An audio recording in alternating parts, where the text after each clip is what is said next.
നമസ്കാരം. അഘോരവിഷൻ ചാനലിന്റെ പുതിയൊരു എപ്പിസോഡിലേക്ക് ഏവർക്കും സ്വാഗതം. ഇന്ന് നമ്മൾ അഘോരവിഷൻ ചാനലിലൂടെ നോക്കാൻ പോകുന്നത് വിഷുവിനെ കുറിച്ചാണ്. വിഷു കൊല്ലവർഷം 1200 ആണ്ട് മേടമാസം 1 തീയതിയാണ്. സൂര്യൻ നേരെ കിഴക്കുദിക്കുന്ന ദിവസമാണ് വിഷു. ഇങ്ങനെ പറയുമ്പോൾ ചിലർ ചോദിക്കും, ബാക്കി ദിവസം സൂര്യൻ കിഴക്കല്ലേ ഉദിക്കുന്നതെന്ന്.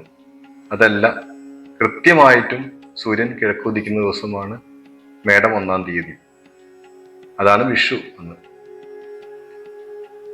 2025 ഏപ്രിൽ 14 ഈ വർഷത്തെ വിഷു വരുന്നത്. മലയാള മാസം 1200 ആണ്ട് മേടം 1. അപ്പോൾ അഘോരവിഷൻ ചാനലിന്റെ പുതിയൊരു എപ്പിസോഡിലേക്ക് ഏവർക്കും സ്വാഗതം. ഈ ചാനൽ ആദ്യമായിട്ടാണ് നിങ്ങൾ കാണുന്നതെങ്കിൽ ഒന്ന് സബ്സ്ക്രൈബ് ചെയ്ത് സപ്പോർട്ട് ചെയ്യണം. അതിനോടൊപ്പം ആ ബെല്ലൈക്കൺ ഒന്ന് അമർത്തണം. വിലയേറിയ അഭിപ്രായങ്ങൾ എന്ത് തന്നെ ആയാലും അത് കമൻ്റായിട്ട് രേഖപ്പെടുത്താൻ മറക്കരുത്. അതിനോടൊപ്പം ലൈക്കും ഒന്ന് അടിച്ചുവിടണം. രാവണവധം കഴിഞ്ഞ് വിഭീഷണനെ ലങ്കയുടെ രാജാവാക്കി വാഴിച്ച ദിവസമാണ് വിഷു എന്ന് ഒരു ഐതിഹ്യം പറയുന്നുണ്ട്. രാവണനെ പേടിച്ച് സൂര്യൻ ലങ്കയ്ക്ക് നേരെ ഉദിച്ചിരുന്നില്ല എന്നുകൂടി ഒരു ഐതിഹ്യം പറയുന്നുണ്ട്. കിഴക്കായി ലങ്കയ്ക്ക് മീതെ ഉദിക്കാൻ തുടങ്ങി എന്നാണ് പുരാണം പറയുന്നത്. എന്തായാലും സൂര്യൻ നേരെ കിഴക്കായി ഉദിക്കുന്ന ദിവസമാണ് വിഷു. എന്തായാലും നമ്മൾ ഇപ്രാവശ്യം എല്ലാവർക്കും ഉപകാരപ്രദമാവുന്ന ഒരു ഭാവി പ്രവചിക്കുന്ന അഥവാ ഒരു വർഷത്തേക്കുള്ള ഫലം സ്വന്തമായിട്ട് നിങ്ങൾക്ക് മനസ്സിലാക്കാൻ കഴിയുന്ന തരത്തിൽ, ഏത് ചെറിയ കുട്ടികൾക്ക് പോലും മനസ്സിലാവുന്ന തരത്തിലാണ് നമ്മൾ ഇന്ന് ഈ ഭാവി ഫലം മനസ്സിലാക്കുന്ന ഒരു രീതി പറഞ്ഞു തരുന്നത്. അതായത്, നാളികേരം ഉരുട്ടി ഒരു വർഷത്തേക്കുള്ള വിഷുഫലം എങ്ങനെയാണ് നമ്മൾ നോക്കേണ്ടത് എന്നാണ് ഇവിടെ അവതരിപ്പിക്കുന്നത്. അത് ഏതൊരാൾക്കും എത്രയും പെട്ടെന്ന് മനസ്സിലാവുന്ന കാര്യമാണ്. അത് വളരെ ഭംഗിയായിട്ട് വീഡിയോയിൽ കാണിച്ചു തരാം എങ്ങനെയാണ് ചെയ്യേണ്ടതെന്ന്. അതിൻ്റെ വോയിസും ഇതിലുണ്ടാവും. കൃത്യമായിട്ട് നിങ്ങളത് ചെയ്ത് നിങ്ങളുടെ സ്വന്തം ഭാവി നിങ്ങൾ നോക്കുക. ഒരു വർഷത്തേക്ക് ആരുടെയും സഹായമില്ലാതെ, നിങ്ങൾക്ക് മറ്റൊരു ആളുടെ സഹായമില്ലാതെ സ്വന്തം ഭാവി നിങ്ങൾക്ക് അറിയാൻ കഴിയും. ഒരു വർഷത്തെ ഫലമാണ്. നാളികേരം ഉരുട്ടിയിട്ട് കിഴക്ക് തൊട്ട് നാളികേരത്തിന്റെ മുഖം വെച്ച് ഉരുട്ടി, നാളികേരത്തിന്റെ മുഖം ഏത് ഭാഗത്താണോ വന്ന് നിൽക്കുന്നത് അവിടെ മുതലായിരിക്കും ഈ ഉരുട്ടിയ വ്യക്തിയുടെ ഫലം ഉണ്ടാവുക. അത് നമുക്ക് എങ്ങനെയൊന്ന് വീഡിയോയിൽ കണ്ട് മനസ്സിലാക്കി പഠിക്കാം. ഇപ്പോൾ പഠിച്ചു കഴിഞ്ഞാൽ വിഷുവിന് കൃത്യമായിട്ട് നമുക്ക് നാളികേരം ഉരുട്ടി സ്വന്തം ഫലം അറിയാൻ കഴിയും. എന്തായാലും വീഡിയോയിലേക്ക് പോകാം. ഒരു നാളികേരം എടുത്ത ശേഷം അത് കഴുകി വൃത്തിയാക്കി നമ്മൾ ചന്ദനാദികളൊക്കെ പുരട്ടി, ചന്ദനം, പുഷ്പം എല്ലാം അലങ്കരിച്ചു വെച്ചതിന് ശേഷം ഒരു നിലവിളക്ക് കത്തിച്ചു വെച്ച്, ഭദ്രദീപം ഇട്ട് കത്തിച്ചു വെച്ച്, അതായത് 5 തിരിയിട്ടിട്ട് നിങ്ങൾ നിലവിളക്ക് കൊളുത്തുക. ഇതിലിപ്പോൾ 2 തിരിയേ ഇട്ടിട്ടുള്ളൂ. 5 തിരിയിട്ട് നിലവിളക്ക് കൊളുത്തിയതിനു ശേഷം നാളികേരം ഈ പറഞ്ഞ മാതിരി വൃത്തിയാക്കി എടുത്തതിന് ശേഷം പുഷ്പം ചാർത്തി, ചന്ദനം ചാർത്തിയതിനു ശേഷം ഇതിന്റെ മുഖം കിഴക്കോട്ടാക്കി വെക്കുക.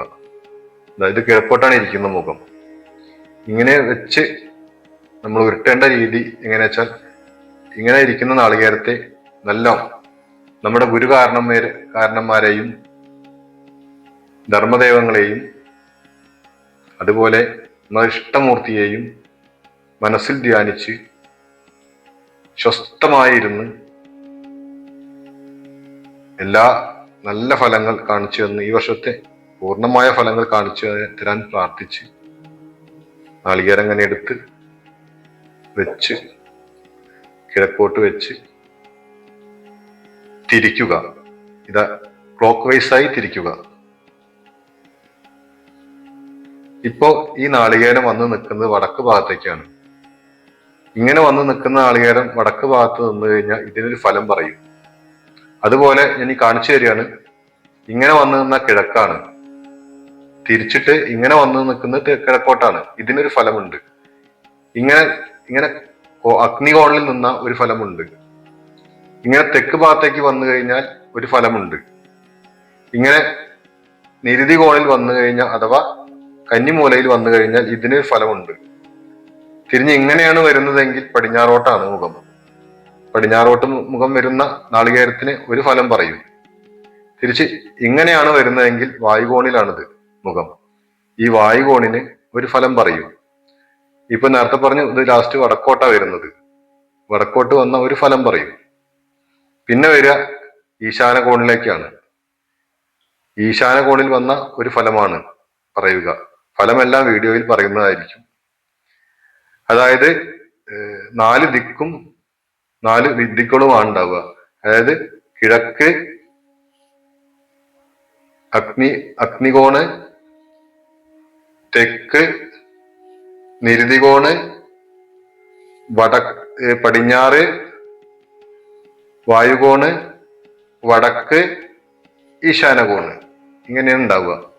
ഇതൊന്നും കൂടെ: കിഴക്ക് അഗ്നികോണ്, തെക്ക് നിരുതികോണ് അഥവാ കന്നിമൂല, പടിഞ്ഞാറ് വായുകോണ്, വടക്ക് ഈശാനകോണ്.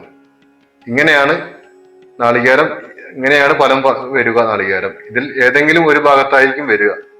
ആ വന്നു കഴിഞ്ഞാൽ ഇവിടെ ഫലം പറയുന്നതായിരിക്കും. അത് പ്രകാരം നിങ്ങൾ ചിന്തിച്ചു കൊള്ളണം. ഇതാ ഇങ്ങനെയാണ് തിരിക്കേണ്ടത്. കിഴക്കോട്ട് മുഖം വെച്ച് ഇങ്ങനെ തിരിക്കുക.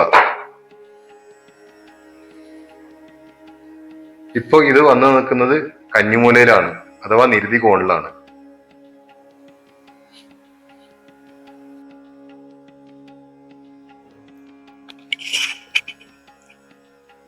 വിഷു ദിവസം ക്ഷേത്ര ദർശനം കഴിഞ്ഞ് സ്വന്തം വീട്ടിൽ പൂജാമുറി ശുദ്ധമാക്കി വയ്ക്കുക.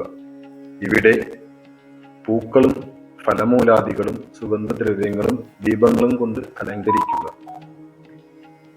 തൊലി കളഞ്ഞ് വൃത്തിയാക്കിയ ഒരു നാളികേരം കൊണ്ടുവന്ന് കഴുകി വൃത്തിയാക്കി കണ്ണുള്ള ഭാഗത്ത് ചന്ദനം പുരട്ടി എന്നിട്ട് കയ്യിലെടുത്ത് കിഴക്കോട്ട് തിരിഞ്ഞു നിന്ന് ധർമ്മദേവതകളെയും ഗുരു കാരണവന്മാരെയും ഇഷ്ടമൂർത്തിയെയും മനസ്സിൽ ധ്യാനിച്ച് നല്ലവണ്ണം പ്രാർത്ഥിച്ച് ഈ വർഷം വരുന്ന ശുഭ അശുഭ ഫലങ്ങളെ സത്യസന്ധമായി കാണിച്ചു തരണമേ എന്ന് നല്ലവണ്ണം ഒന്നും കൂടെ പ്രാർത്ഥിച്ച് നാളികേരം ഭക്തിപൂർവം കിഴക്കോട്ട് മുഖമാക്കി ഉരുട്ടുക. നാളികേരം ഉരുണ്ടു ചെല്ലുന്ന ദിശയെ ആസ്പദമാക്കി ഫലം മനസ്സിലാക്കാം. നാളികേരത്തിന്റെ കണ്ണ് കിഴക്കോട്ടാണെങ്കിൽ ആ വ്യക്തിക്ക് ആ വർഷം ആയുർബലം, കാര്യജയം, കൃഷിയിൽ അഭിവൃദ്ധി, നാൽക്കാലികളെ കൊണ്ട് ഐശ്വര്യം, ശയന സൗഖ്യം എന്നിവ ഫലമാകുന്നു. നാളികേരത്തിന്റെ കണ്ണ് അഗ്നികോണിലായാൽ തെക്ക് കിഴക്ക് കലഹവും ദേഹക്ഷതവും കൃഷിനാശവും ഫലമാകുന്നു. തെക്ക് ഭാഗത്താണ് കണ്ണ് വന്നതെങ്കിൽ ജീവനാശത്തിന് തുല്യമായ ദോഷം അനുഭവപ്പെടും. പടിഞ്ഞാറ് മുഖം വന്നാൽ ദ്രവ്യലാഭവും കൃഷിഗുണവും ഫലമാകുന്നു. ദൂരദിക്കിൽ നിന്നും വിദേശത്ത് നിന്ന് ധനപ്രാപ്തി ഫലമാകുന്നു. വായുകോണിൽ വടക്ക് പടിഞ്ഞാറ് വന്നാൽ മനോദുഃഖം, ദാമ്പത്യകലഹം, ചോരഭയം, അഗ്നിഭയം, ദാരിദ്ര്യം, ദേഹക്ഷതം ഫലം. വടക്കാണ് നാളികേരത്തിന്റെ കണ്ണ് വന്നതെങ്കിൽ മംഗല്യ, ദ്രവ്യലാഭം, സർക്കാരിൽ നിന്നും കിട്ടാനുള്ള ആനുകൂല്യങ്ങൾ എന്നിവ ലഭിക്കും. ആയുർബലം, കൃഷിഗുണവും പ്രതീക്ഷിക്കാം. ഈശാനകോണിൽ വടക്ക് കിഴക്ക് നാളികേരത്തിന്റെ മുഖം വന്നാൽ കാര്യനാശം, കൃഷിനഷ്ടം, നാൽക്കാലി നാശം, മൃത്യുദുഃഖം എന്നിവ ഫലമാകുന്നു. മുകളിലേക്കായി മുഖം നിന്നാൽ മരണതുല്യമായ അവസ്ഥ, ശത്രുഭീതി എന്നിവ ഫലമാകുന്നു. കീഴായി മുഖം നിന്നാലും ഇതേ ഫലം തന്നെയാണ് ചിന്തിക്കേണ്ടത്. നിരുതി കോണിൽ രോഗാരിഷ്ടതയും ശത്രുവർദ്ധനയും കൃഷിനാശവും ബന്ധുനാശവും ഫലമാകുന്നു. ഇങ്ങനെ ഉരുട്ടി ഫലം നിങ്ങൾക്ക് മനസ്സിലാക്കാവുന്നതാണ്.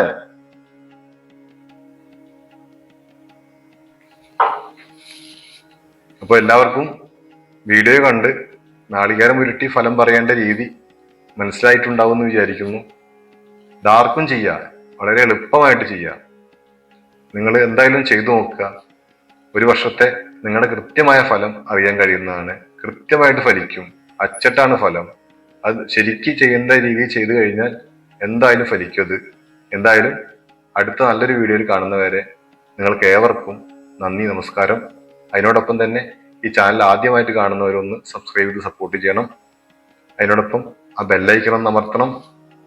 നിങ്ങളുടെ വിലയേറിയ അഭിപ്രായങ്ങൾ കമന്റായി രേഖപ്പെടുത്തുക. അതുപോലെ ആ ലൈക്കൊക്കെ ഒന്ന് അടിക്കുക. എല്ലാവർക്കും നന്ദി, നമസ്കാരം.